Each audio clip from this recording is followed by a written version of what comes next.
Tudors are one of the best-known dynasties in world history. They took England from raging civil wars and the brink of ruin and transformed it into a powerhouse on the world stage.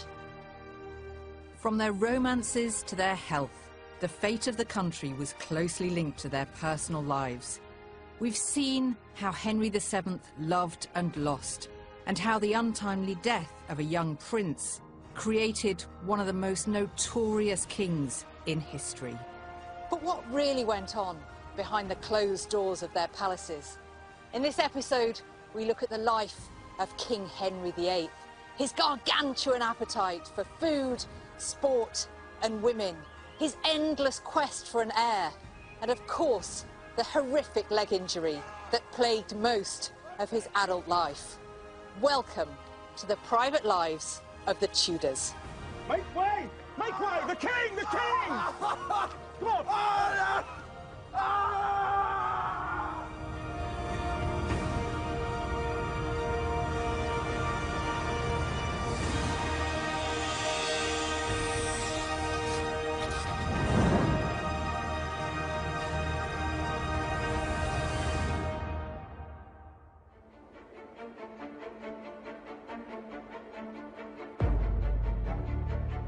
King Henry VIII had been on the throne for 27 years, but on the 24th of January 1536, his reign very nearly came to an end at a tournament in Greenwich when he suffered an almost fatal accident while jousting. Henry, in full armour, fell from his horse, which in turn fell on him. One report said he was unconscious for 2 hours, and there seemed to be no hope for him.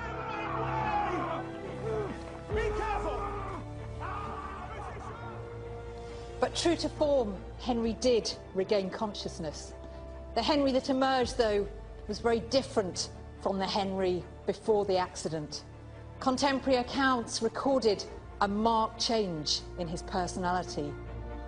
No longer the happy, generous and athletic king, he was now depressed, paranoid and plagued by health problems.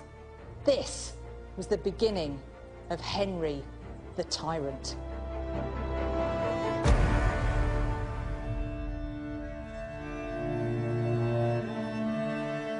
A lot of people thought that he was going to die, and it does seem to have possibly changed his personality. He's capable of being quite brutal the whole way along. Personally, my own view is that Henry was always capricious. He was always capable of making a very hard and basic calculation about people, and he was completely unsentimental. When you were eaten up and you were useless to him, he spat you out and threw you away.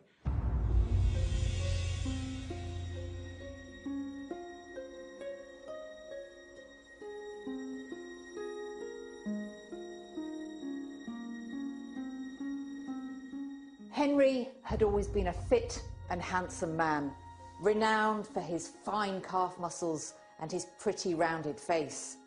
But after the jousting accident, his health had begun to deteriorate. He was no longer able to take part in the sports that he had loved, and his leg had become painfully ulcerated. It was a problem that would stay with him for the rest of his life.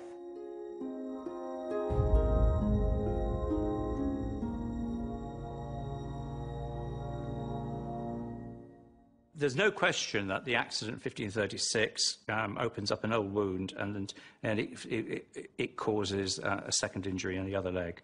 And the injuries on his legs, undoubtedly, but that's eventually what's going to kill him, because there are no antibiotics, so these are reinfecting wounds. And they must have been very painful. No! As he becomes more sick, physically sick, I'm sure his temper becomes shorter. Well, whose wouldn't? And I'm sure he can be more unpredictable. His explosive temper and volatile mood swings were a constant source of fear to his ministers at court. On several occasions, it was reported that he became violent, lashing out at even his most trusted confidants. As he becomes more housebound, chairbound, bedbound, he loves to frighten people, and he enjoys that whole business of tormenting people. and he likes the fact that they find him unreadable. The ulcer on his leg would have been very painful because they believed in keeping it open to allow the pus to keep coming out, because they thought that would stop the ill humours building up in his body. The other problem was, of course, it was very ugly, and this is a man who has prided himself on his appearance. This is a time too when the health of the king is considered very important, because the king is, after all, the leader. So it was very difficult for Henry to be less than the fantastic specimen of manhood that he had once been.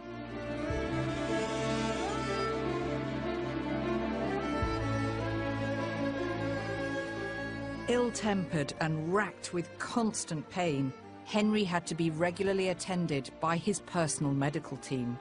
These Tudor physicians were something only the very wealthy could afford, charging around 10 shillings for their services, which was out of reach for the vast majority.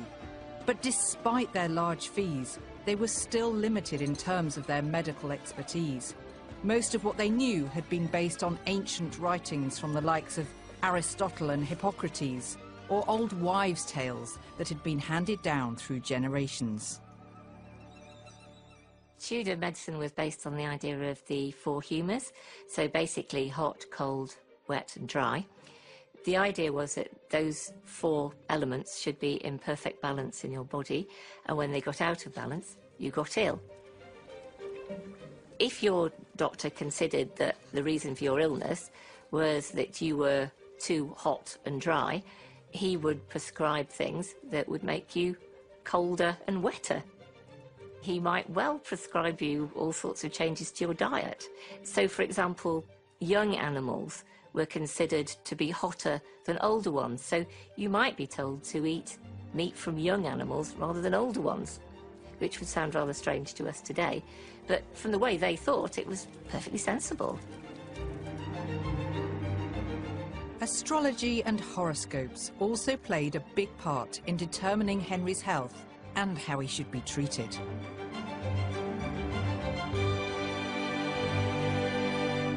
It may seem strange, but from birth, Henry's star sign was closely monitored. Doctors maintained that the king, who was born under the astrological sign of Cancer, was governed by the maternal cycles of the moon. Henry's horoscope suggested that he'd be vulnerable to such diseases as smallpox, rheumatism, and even kidney stones. To this day, Henry's astrological clock remains here at Hampton Court. Designed by the King's clockmaker, Nicholas Kratzer, it shows all 12 signs of the zodiac, the cycles of the moon, and the position of the sun. His birth chart had cast him as a cheerful and happy child who would grow up to become a man of action. He would be ill-tempered, eat and drink to excess, sensitive to criticism, And have a healthy libido. Maybe there was something in it after all.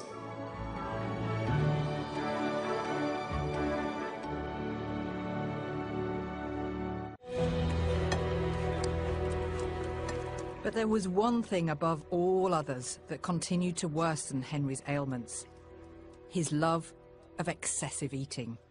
I've come to the kitchens at Hampton Court Palace to see food historian Mark Meltonville. So, I understand this is one of your favourite part of the palace. I love the Tudor kitchens here. I think you get more of a sense of how the court operates here than in any other part of the palace. But you're the food expert. You talk me through it. I like to think of this as sort of the beating heart of the palace. Yes, you've got the courtiers upstairs swishing around in their posh dresses, but this is where over 200 people are sweating away, producing meals twice a day for 400, 500, 600 people. It's just fantastic. It's a production line, and you know, over your shoulder then, a familiar sight. The pies, is that all they ate? No, shame it's not. This entire room is dedicated to the roasting of meat, so roasted beef and mutton. The pies are secondary, really. They're through the hatch. They're waiting to go up to the Great Hall. Well, lead on through. What do we have in the next chamber? This is our favourite. This is our veritable cathedral to food. Amazing.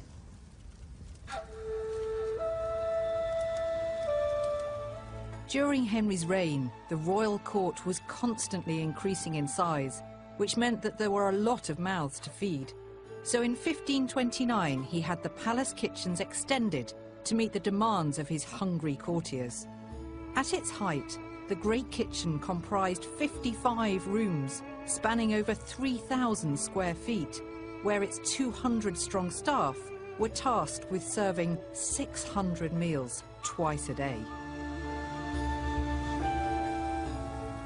We're here in what probably was the biggest and busiest kitchen in the world. And this is the heart of it. What would have gone on here? Whose food would have been cooked in this part of the kitchen? Well, obviously everyone thinks this is the kitchen for the king, because why wouldn't you? But the king had his own private or privy kitchen.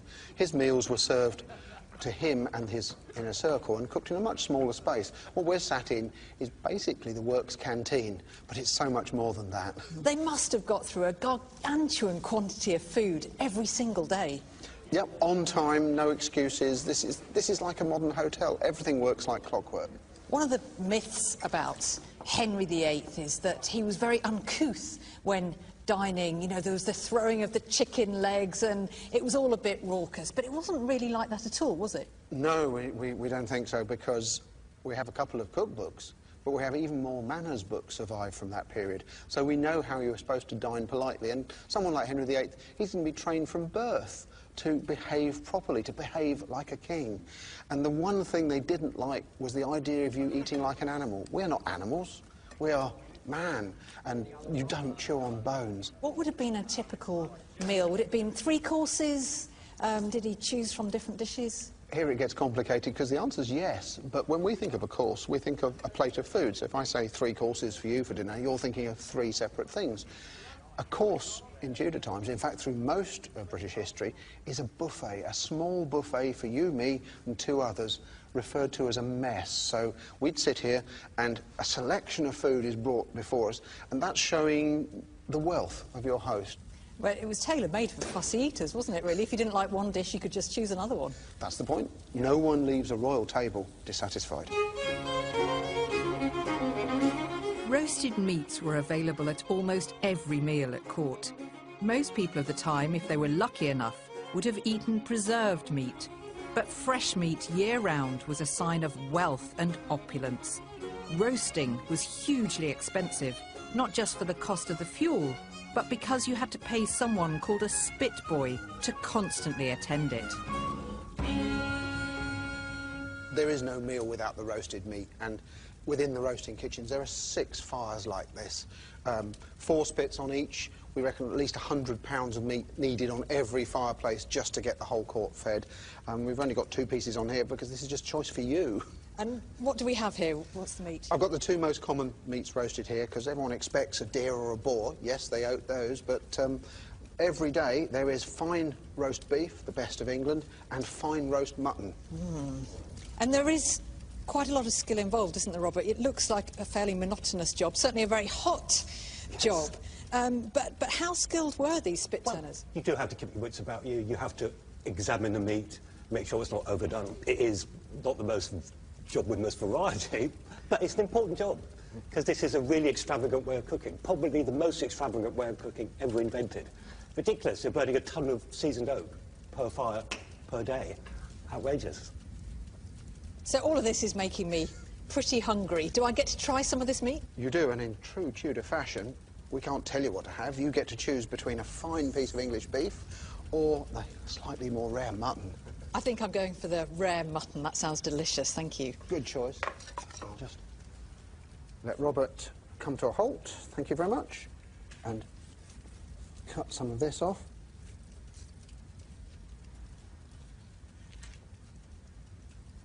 Well, I'm going to be like Henry VIII, take a fairly delicate piece to begin with. That is absolutely delicious. I think that's the best mutton I've ever tasted. People always think it's going to be really dry because they see it go around the fire and going quite dark, but that's actually all the juice cooking on the outside.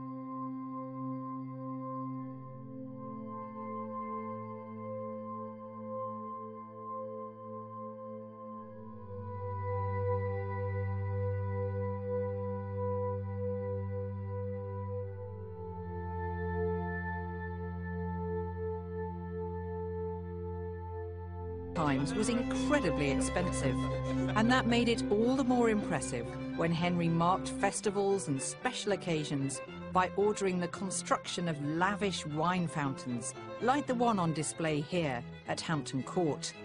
Revellers would have been greeted by these remarkable Tudor drinks dispensers and allowed to help themselves to the seemingly endless supply of wine that flowed from their spouts.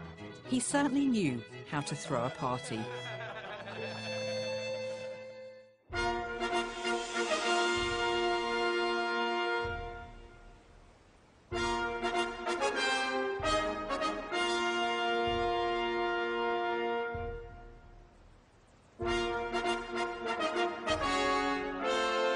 All that food and drink meant Henry was growing in size, which certainly kept his tailors and craftsmen busy. As king, Henry didn't have to lose weight to fit into his clothes and armour. He simply had new ones made. 3 suits of armour kept here at the Tower of London revealed just how much he grew in size over the years. The most skilled armour makers of the time were German, so Henry had some of these craftsmen brought over and established at a workshop in Greenwich, where they spent their whole time making the king's armour. He had been greatly impressed by the eye-catching and beautifully intricate armour worn by the Holy Roman Emperor Maximilian I, and Henry didn't want to be outdone.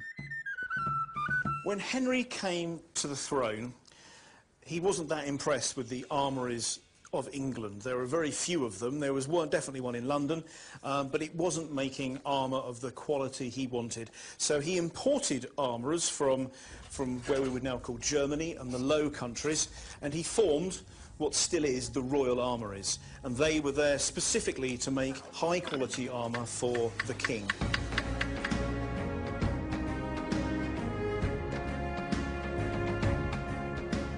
The Greenwich armour produced by the Royal Armouries was of the highest quality and distinctly decorative in fashion. But most of the armour that Henry had made was not intended for the battlefield. It was for the tournament. Henry loved to compete in the joust, and that meant he needed the proper protection, because the fact he was king didn't mean his opponents would let him win.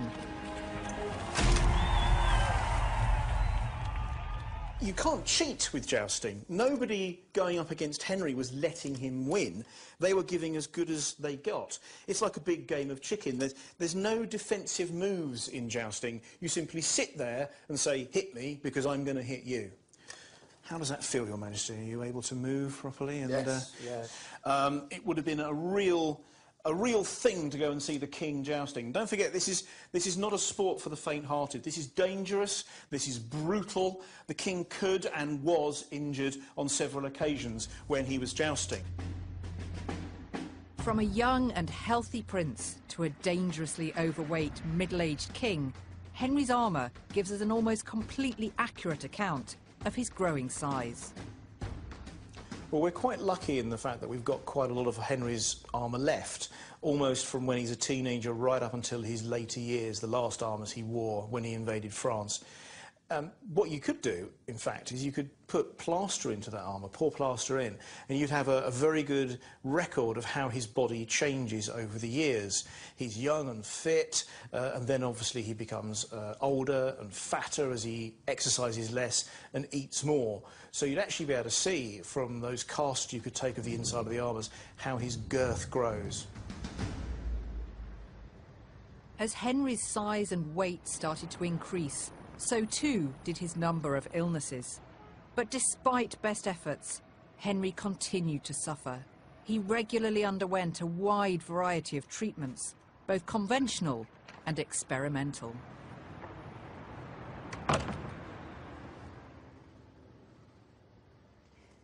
It was probably during a bout of illness, when he was surrounded by the physicians who were trying to cure him, that Henry himself became interested in the world of medicine.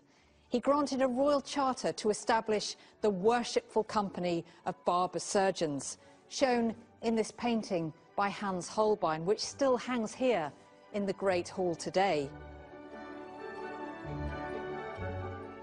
One of the men depicted in the painting was Thomas Allsop, who was among Henry's most trusted physicians. Allsop was a skilled herbalist with extensive knowledge of pharmaceuticals.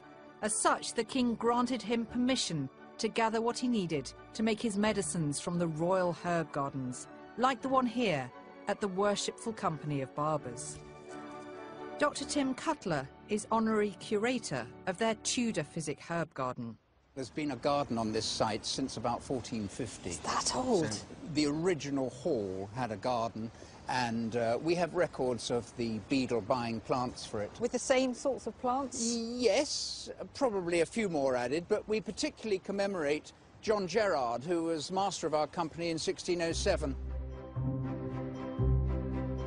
John Gerard was one of the first people in England to record and publish how plants and herbs could be used to cure various ailments. His book, Gerard's Herbal, brought together the theories and remedies that had been used by the likes of Thomas Allsop when developing treatments for Henry. Great botanist, surgeon, plantsman, gardener. We have produced this garden in his memory, really through his writings of Gerard's Herbal, which came out in 1597 and listed all the known medicinal plants of the time, and plants that were useful in many respects, both for medicine, both for scenting the air, for dyeing clothes. Many of the herbs used in Tudor medicine can be commonly found in most kitchens today. Sage, marjoram and parsley were widely used in cures for common ailments, known as simples. But the more complex the illness, the more outlandish the remedies. For example, if you had jaundice, you would likely be prescribed a revolting mixture of lice and ale to be drunk every morning. How important were herbs to Tudor medicine? Herbs were the basis of most medicines used at that time. They'd been described 1,500 years earlier by Dioscorides and Galen, and nothing had changed much. And it was not until Gerard's Herbal came along that the subject was expanded to include more plants.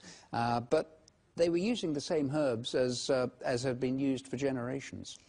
Of course, Henry VIII's major health problem was his ulcerated leg. What sort of herbs would his doctors have used to try and cure that? There were quite a lot of plants used for wound care at the time, and Gerard writes enthusiastically about them. He writes about Hypericum perforatum, the St. John's wort, which we know about for used in sort of mild depressive illness now. But Gerard rated it as very important for wound healing. He writes about Alchemilla mollis, lady's mantle, the plant that still here. Look, the dew is still on it. Dew was regarded as having very magical properties, and dew gathers on Alchemilla leaves, and so this was thought to be very special. And the mandrake. Ah, very well known still. It's unchanged for 2,000 years. I mean, the history of the mandrake goes back to the time of Christ, and this contains the active ingredient hyoscine that we now know about, but it was known as a very effective source of pain relief in those days. So his wound would have needed these dressings to encourage it to heal. Henry's other preoccupation was, of course, the need to beget an heir. Now, were there any herbal remedies that could have helped his libido?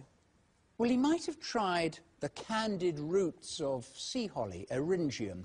That was marketed as an aphrodisiac, and that was certainly available in Tudor times. So I suspect he tried that from time to time. And given that he was king, of course, with all of these great remedies at his disposal, did he have any made specially for him? The King's Grace's ointment was his own prescription. It was an ointment made from a plant we know well called the yellow sweet clover.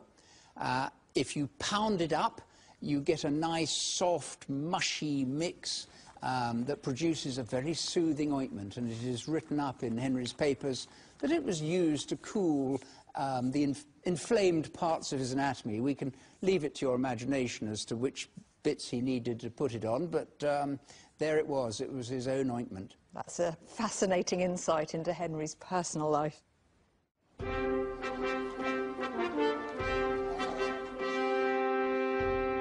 The fact that Henry's health was in decline didn't stop him from moving on to his third wife, Jane Seymour. In 1538, within 7 months of the marriage, Jane was pregnant. When word got out that the king's new wife was with child, there were celebrations across the land. Bonfires were lit, church bells were rung, and prayers were said in hope of a safe delivery. However, it would be anything but. Jane was forced to endure a 36-hour labour, which in Tudor times would have been extraordinarily painful and tortuous. Jane had a very long and arduous labour, and there weren't that many comforts available to her. Modern pain relief, as we understand it, just didn't exist. And also the church believed that women should experience this full manifestation of original sin, and so they frowned upon midwives administering things like opium. Prayers would be said, and the recitation of prayers and focusing on that could act as some kind of relaxant. But other than that, there was obviously no ether, there was no epidural. Herbs were used, and some of them might actually have had some sort of effect, such as willow bark, which we know today that aspirin is made from. So there may have been something like that. It was common practice of the time that the expectant mother would have taken to her chamber to give birth, known as lying in.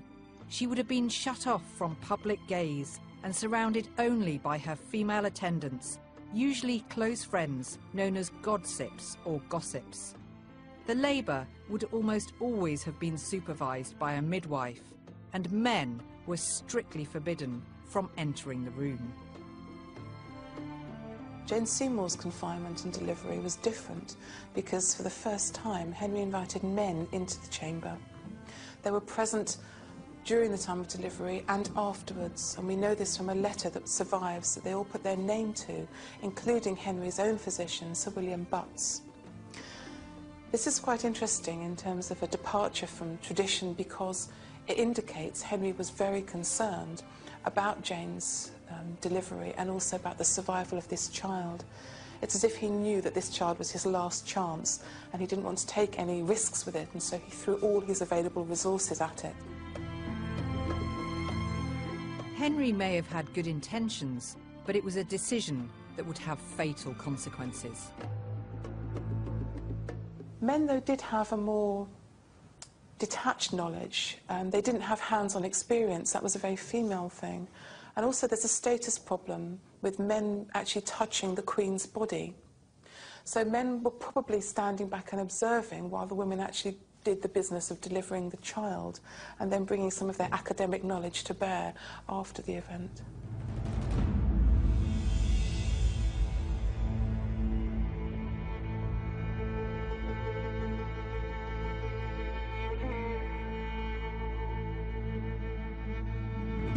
Jane eventually gave birth, giving Henry what he desired above all else, a son. Henry was overjoyed, but his happiness was short-lived. Just 12 days after giving birth to Henry's heir, Prince Edward, Jane tragically died. She contracted what was known at the time as childbed fever, which may have been caused by a retained placenta or by the unsanitary conditions in the birthing chamber. It's quite likely that the inclusion of men in the birthing room in Jane Seymour's case led to a conflict of interest. As the senior figures at court, their opinions would have trumped those of the women, and so they probably had the final say when it came to Jane's care. I think that Jane Seymour was deeply unfortunate in having royal physicians rather than midwives looking after her. The royal physicians just were not as experienced and knew much less in relation to childbirth than did midwives. So it would have been exhausting as well as full of pain. And then, of course, she died afterwards because almost certainly the placenta did not come fully away. In the days after giving birth, we know that there were some criticisms made. This comes from a letter from Thomas Cromwell, who commented that she was allowed to catch cold and that she was allowed to indulge her fantasies in eating unsuitable foods. Possibly the academic knowledge triumphed over the experience, and Jane's death may have been the result of an infection, or possibly the fact that the men didn't know that part of her placenta may have remained in her womb and needed to be removed, which would have simply been whipped out by a midwife by hand. So the gender battle in the birth room might have resulted in Jane's premature death, which was possibly unnecessary.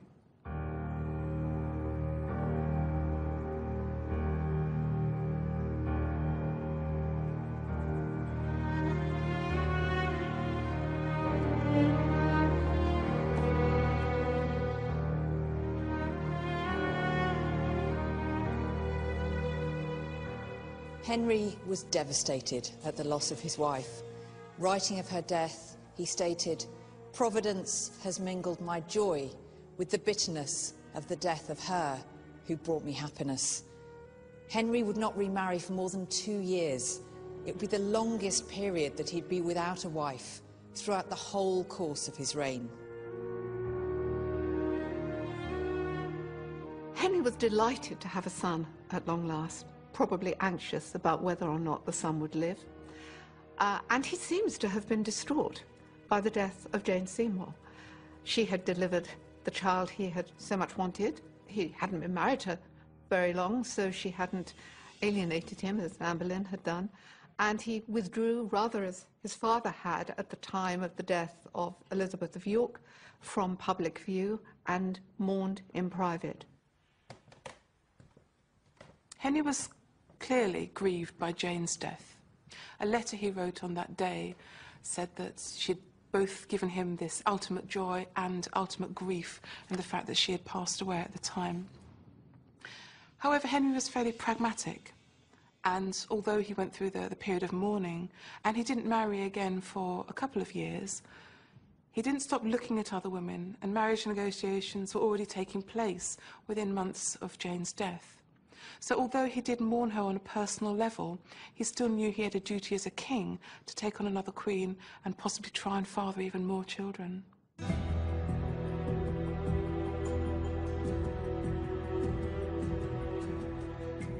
By the time Henry had reached the age of 50, the once slender and athletic king had become monstrously fat, with a waist measuring 52 inches, a full 20 inches bigger than when he first came to the throne.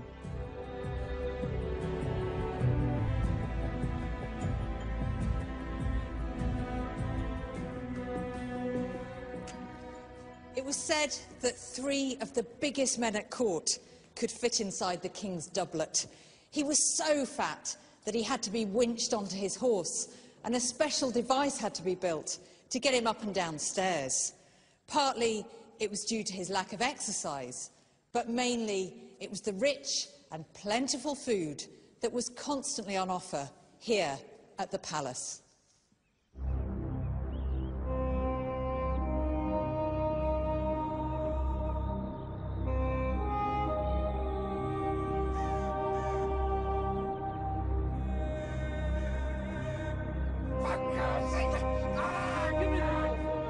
You would think that with his huge size and festering leg sores, that Henry would have been a little less choosy about potential matches, but nothing could be further from the truth.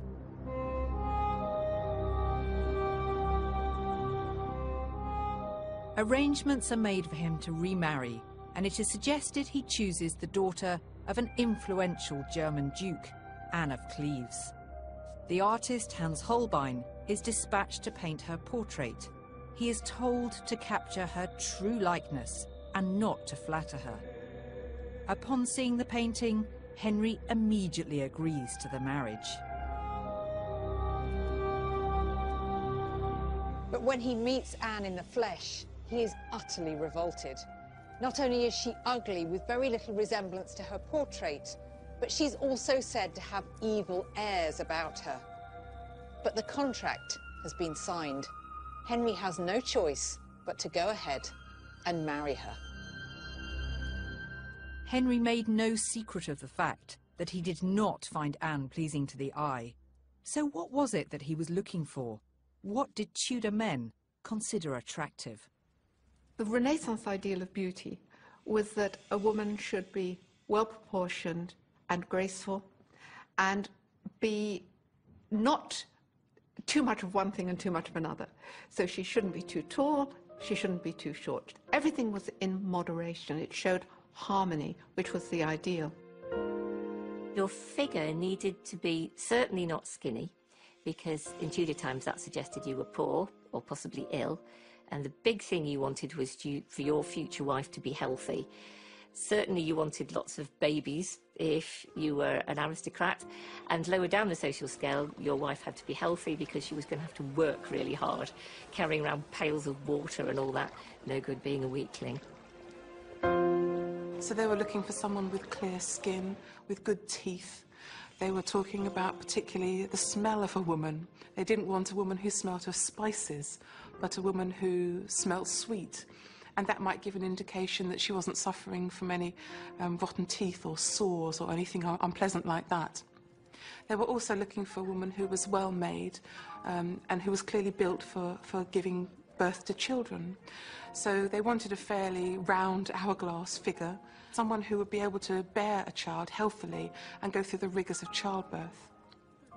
One of the Tudor ideals, though, was that of a very fair complexion, and there were steps that women did take to try and lighten their complexions using things like lemon juice and other mixtures. And also, the Tudor red gold hair was very famous, very popular at the time, and quite rare, which increased its value. There was no particular one type. The ideal was much more based on this notion of being well-proportioned and being graceful. Henry divorced Anne shortly afterwards, but although her lack of physical attractions has traditionally been blamed for the failure of her marriage to Henry, did the fault really lie with her husband?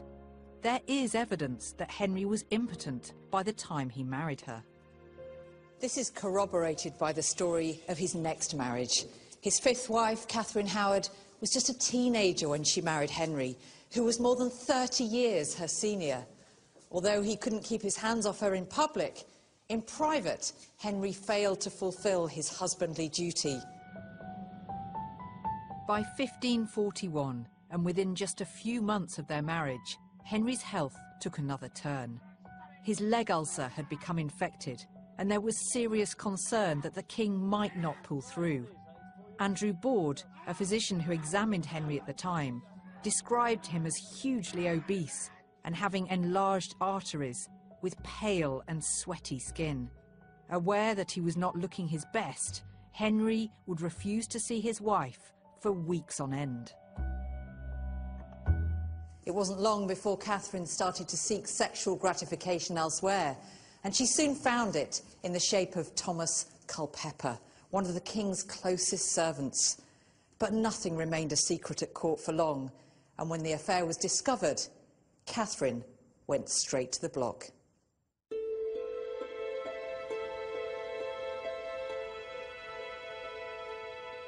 A year later, Henry moved on to wife number 6. On paper, his marriage to Catherine Parr seemed to be one of reason and practicality rather than passion. She was a wealthy 31-year-old widow with wit, intelligence, and an unblemished reputation. But she also understood Henry as a person and was attentive to the fact that his disastrous marriage to Catherine Howard had left him deeply lonely and unhappy. She provided him with all the care and comfort of a loving wife. Their marriage seemed to be set for success. But by the summer of 1546, Henry VIII was dangerously ill. His enormous girth and poor health meant his mobility was so restricted that he could barely walk. Only his closest body servants knew the full extent of the king's illness. They saw the suppurating ulcer on his leg, the stench from which was enough to turn the strongest of stomachs. The king was dying. From the middle of 1546, the king becomes less and less inclined to go out and spends more and more time in the privy chamber. He also is beginning to think about his plans for the succession, and the fact that he's thinking in these terms. He's writing a will, he's talking about a council of regency, which is a very unusual idea. Henry started to make provisions for his death. He had officially declared his son Edward as heir to the throne. However, he was still just a boy, so the king appointed a regency council made up of 16 trusted men from his court to help him rule until Edward reached the age of 18. But Henry, knowing that he would not be there to protect Edward, and along with his ever-growing paranoia, set about ridding his son of any potential threats. He became convinced that members of his Privy Council would try to seize control after his death. Powerful men such as Bishop Gardiner, Henry Howard, and his father Thomas were either excluded, imprisoned, or executed. By taking out those big men, he thinks a group of smaller men will work better together. Of course, he doesn't really calculate on how ambitious the Seymours are. Little did Henry know that his wife Catherine would go on to rekindle her romance with Thomas Seymour. Together, they will attempt to influence the court of Edward when he becomes king. The Seymours also have made a very practical alliance with Catherine Parr, the last queen, and between them they control the Privy Chamber at this stage.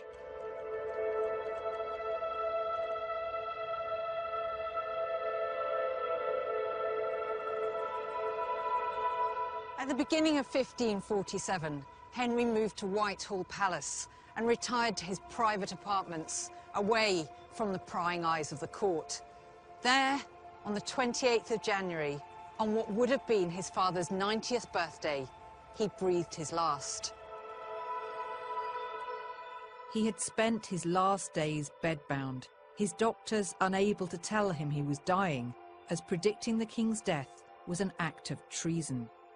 But with his room filled with the stench from his rotten ulcerations, they probably didn't have to. Henry summoned the Archbishop to hear his last confession and absolve him of his sins in preparation for the afterlife. But by the time he reached the king, it was too late. Henry was 55 when he died, 27 years. Now it was time for his children, Edward, to take their turns as England's monarch. In the next episode, we'll see how a phantom pregnancy left Queen Mary a laughingstock at court, examine the unusual methods of contraception practiced by the Tudor women. But the first love of sugar and cosmetics left her a bald and toothless shadow of her former glory. Next time on The Private Lives of the Tudors.